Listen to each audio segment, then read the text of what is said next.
You're welcome to my channel. This is a three ingredients liquid soap.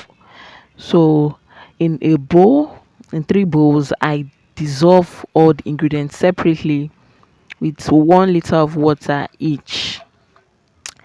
You're going to stir them very well and leave it to rest for like 30 to 45 minutes.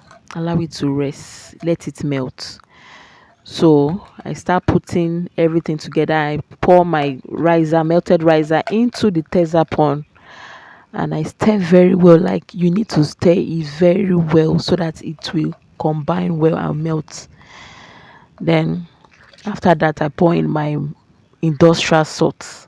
The salt we're using is not the common cooking salt, it is the industrial because it makes the soap very clear, thick, and transparent. Like I love the texture it gives. Then you add your perfume and your color, desired color you want.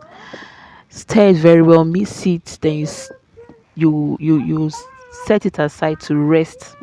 You can use it immediately or the next day. Thank you for watching. Bye.